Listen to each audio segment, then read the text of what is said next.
आत्मा तो शरीर में है तो सही, लेकिन ये जो एक तरह का कर्म बांधा है उस कर्म को भोग रहे हैं। नाम कर्म उदय में चल रहा है, मनुष्य गति नाम कर्म उदय में चल रहा है, भोग रहे हैं, लेकिन उसका स्वभाव नहीं। जेल में पड़े रहना कोई स्वभाव नहीं है मनुष्य का, लेकिन गलतियां की जेल में पड़ना पड़ेगा। सज्जनों, वैसे ही कर्म आश्रव की गलतियां की हैं तो शरीर आदि का बंधन है। तो पहला ये हो गया कि आत्मा स्पर्श रस गंध वर्ण से रहित है। अस्ति पुरुषश्चिदात्मा विवर्जिता स्पर्श रस गंध वर्णई गुण पर्याय संवेता समाहिता समुदय वै द्रव्यई। ज्ञानी आत्मा कैसा है? आत्मा तो बस ज्ञाता है। पहला हो गया, कौन हो गया पहला? जीव। अब ज्ञानी तो यही है, हेड तो देखा जाए तो यही है। जिम्मेदारी तो उसी पर आती है, देखो, जो समझदार होता है। इच्छाओं द्रव्य में समझदार कौन है? नहीं, ज्ञान की तरफ से विचार करो तो ज्ञान किसका लक्षण है? जीव का लक्षण है, पुद्गल का तो नहीं है, धर्म अधर्म आकाश द्रव्य का भी नहीं है। जिम्मेदारी, घर में 4 बच्चे 6 बच्चे शोर मचा रहे। खैर आज खुद के तो 6 बच्चे होना बहुत कठिन काम है। मान लो एक कि बहन के 2 बच्चे हैं, मान लो कि 2 अपने हैं, मान लो कि 2 बुआ के बच्चे हैं, ऐसे मान लो। तो किसी कार्यक्रम में आए हैं और घर में 6 बच्चे शोर मचा रहे। फिर बच्चे शोर मचा रहे हैं और आपको जम नहीं रहा है, आप डांटना चाहते हैं, रोकना चाहते हैं शोर। किसको डांटेंगे? हैं? बुआ के बच्चों को, फिर बहन के बच्चे जो आए हैं उनको, फिर अपने बच्चों को। अपने में भी किसको? जो बड़ा है सबसे पहले उसका हाथ पकड़ेंगे और एक चपत लगाएंगे और रोने लगेगा। और फिर मेरे को ही क्यों मारा, मेरे को ही क्यों पीटा, वो भी तो खेल रहा है, वो भी तो कर रहा है। फिर आप क्या बोलोगे? हाँ, तू सब में बड़ा है, तू घर का है, तेरे को तो पता होना चाहिए कि क्या है, रिश्तेदार आए हैं और कैसे रहना। बराबर ऐसे ही 6 द्रव्य में चेतन को पकड़ा जाता है, ज्ञानी को पकड़ा जाता है। तो अब पार्टनरशिप बनेगी तो सबसे पहला यही आया। अब इसने समझ लो एक आयोजन किया कि मुझे कंपनी खोलना है। एक कंपनी है अपनी बॉडी है, क्योंकि जीव तो अनादिकाल से संसार में है।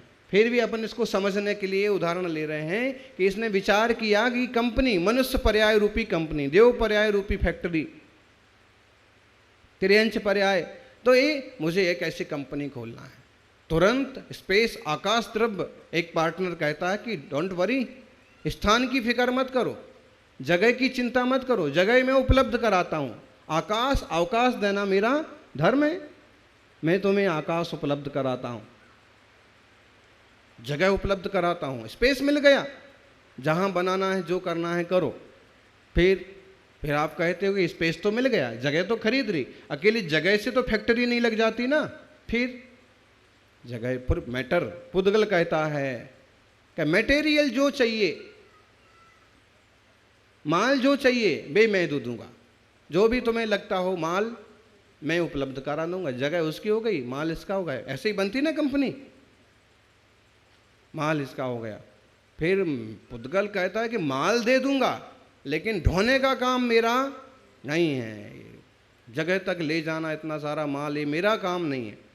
तो धर्म द्रव्य नाम का एक जो चलने में सहयोगी द्रव्य है, मीडियम ऑफ मोशन, वो कहता है कि मैं हूं ना, सारा का सारा माल जाने में सहयोग करूंगा, उदासीन निमित्त है, और मैं माल ले जाऊंगा, माल जाने में सहयोग करूंगा। एक भी हल हो गया। लेकिन अब माल चलता ही चलता रहेगा तो कहां से कहां पहुंचेगा? तो उसको ठहरने का, उसको उतरने का, उसको सेटिंग का काम अधर्म द्रव्य जो ठहरने में सहयोगी होता है। और माल जम गया, स्थिर हो गया, ठहर गया। फिर कंपनी चालू हुई। काल द्रव्य वह उत्पाद व ध्रुव में सहयोगी है, निमित्त है। चीजें बदलने लगी, निर्माण होने लगा, काम चलने लगा। सब द्रव्यों का अपना अपना काम, सबका अपना अपना वर्क है। आया समझ में? टाइम भी अपना काम करता है। क्या करता है? जो कि वो पकड़ पकड़ के नहीं बदलता है, लेकिन उदासीन निमित्त है और चेंजिंग में सहयोगी होता है। 6 सहयोगी पार्टनर थे, लेकिन ये जीव नाम का जो है ना, ये कब्जा करके बैठ गया। इसने कब्जा किया है तो सारे सुख दुख कष्ट का जिम्मेदार भी कौन बना? यही, सब इसके ही माथे पड़ता है। दुख का वेदन कौन करता है? यही करता है। सत्ता का उदय, सुख का वेदन कौन करता है?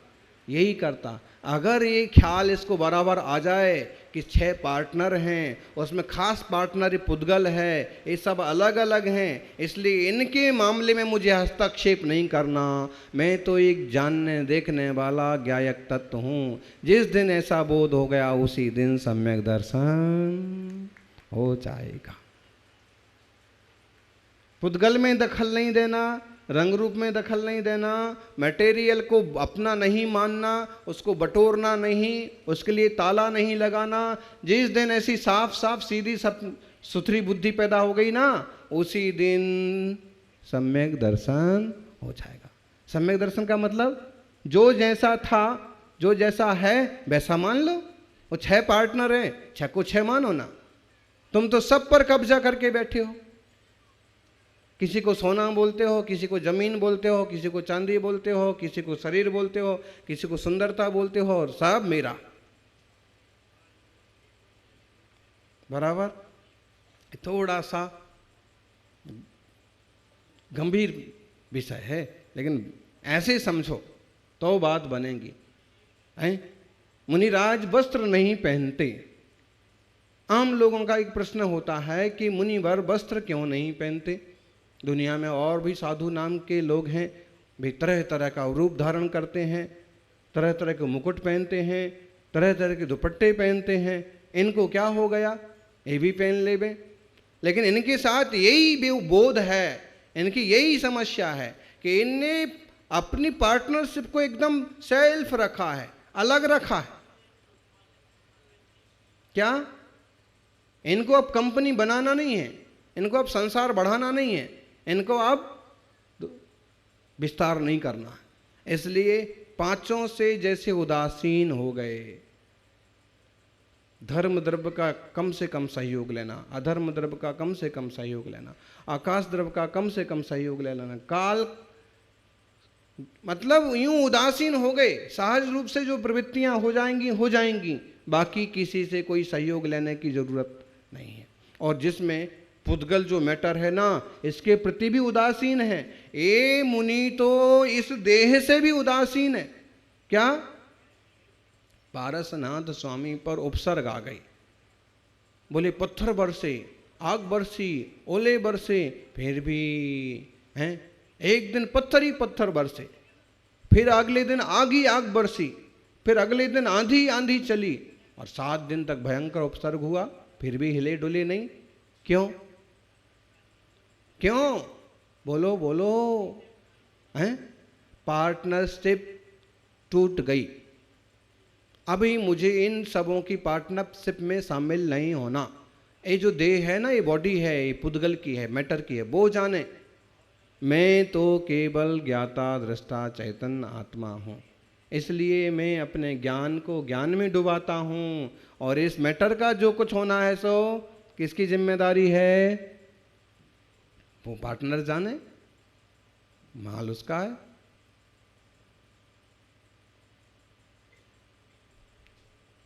ऐसा है वेद विज्ञान का ये मार्ग। मुनि यदि संसार संबंधी रुचि नहीं रखते हैं, संसारियों से रुचि नहीं रखते हैं, उसका एक मूल कारण ये है कि वे जहाँ देह को भी अपना नहीं मानते, दुनियादारी को अपना कैसे मानेंगे?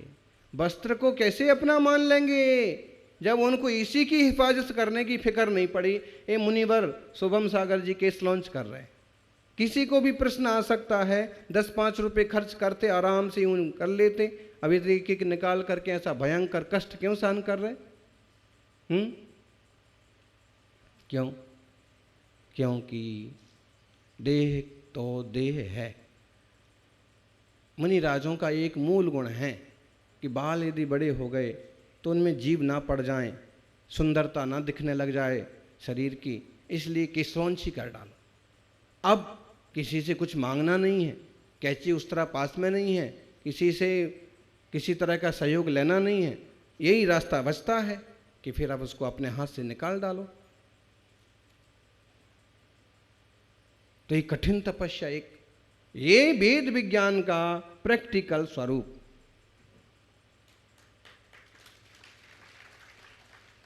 है, लेकिन उल्टा होता है। चुल्लक जी ने भी केस लॉन्च किया। उन्होंने केस लॉन्च इसलिए किया, किस लिए किया?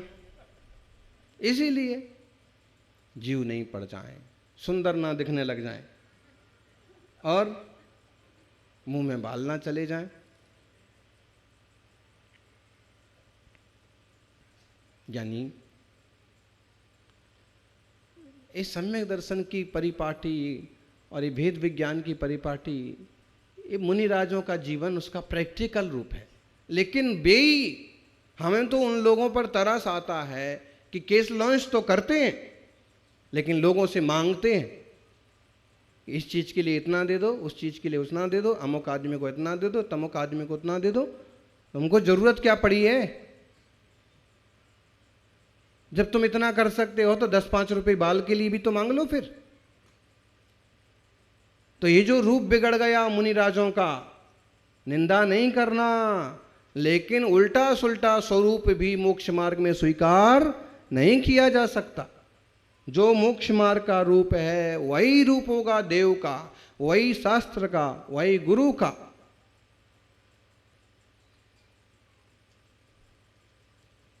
गुरु तो ऐसे होते हैं अत्यंत वीतरागी, देह से निष्प्रही।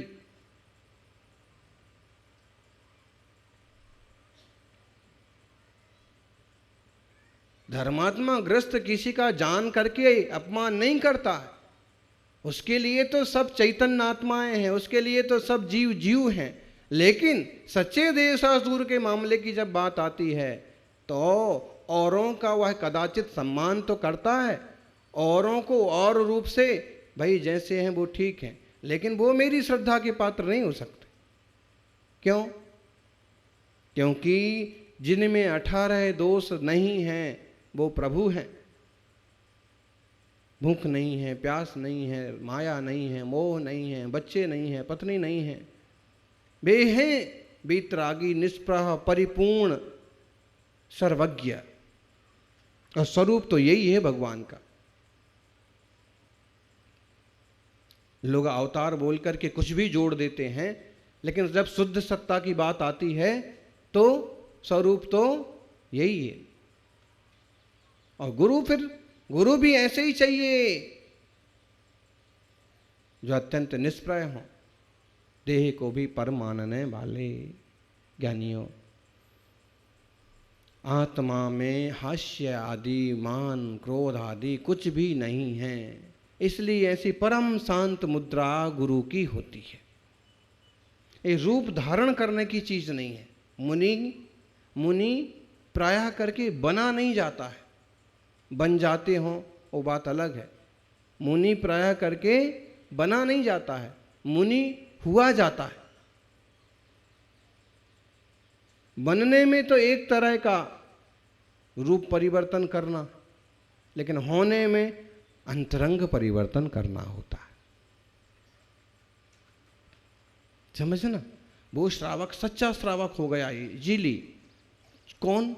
जिसे भावना पैदा हुई है कि देव, शास्त्र, गुरु मोक्ष मार्ग के लिए बहुत जरूरी है, श्रावकों के लिए आराध्य हैं और मुझे इनकी सेवा करना है, तो हर हाल में वह उनसे जुड़ा रहेगा। उसको बार बार कहना और उसके नंबर बनाना और उसको बहुत ज़्यादा फोर्स करना ये कोई ज़रूरी नहीं रहेगा। उसकी वैसी समझ है, ऑलरेडी सम्यक दृष्टि जीव है। लेकिन कभी कभी प्रेरित करना पड़ेगा, हर घर से एक जन को जरूर प्रवचन में आना पड़ेगा। नहीं आएंगे तो उनको समाज से निकाल देंगे। सामने वाला कहता है बहुत बढ़िया है, खर्चा से बचेंगे। क्योंकि आजकल ये चीज़ें नहीं हैं, काफ़ी समझदार हो गए लोग, लेकिन कभी कभी जोर दे करके कहते हैं कि तुमको इसमें दान करना पड़ेगा,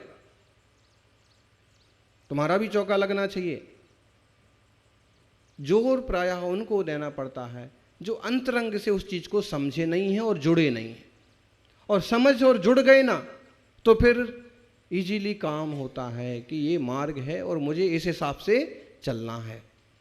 सज्जनों, रागो दोषो मोहो न विहासो नेयो विज्जदे जोगो न दुःखम ममनो कम्मम जीवेणानादियत्थिते।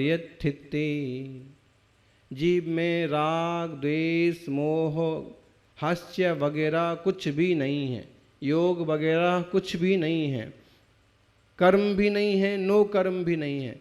तो आप कहोगे है क्या फिर? बोलो, यही है जानन और देखन। सब देखन जानन हाराए आत्मा हमारा। गीता में भी कृष्ण ने क्या कहा है? नैनम छिन्दन्ति शस्त्राणि, नैनम छिन्दति शस्त्राणि, नैनम बहति मारुता, न चैनम क्लेदत्तापो ज्ञाता।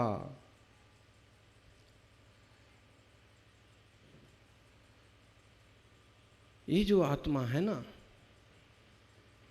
अपना, जिसकी नई पहचान होने से जन्म मरण का जंजाल चल रहा है, सुख दुख भोगना पड़ते हैं और अपमान और दुख सहन करना पड़ते, इसी स्वरूप की समझ हो जाती है तो अच्छे श्रावक बनते हैं और अच्छे मुनि बनते हैं। सच्चे श्रावक बनते हैं और सच्चे मुनि बनते हैं।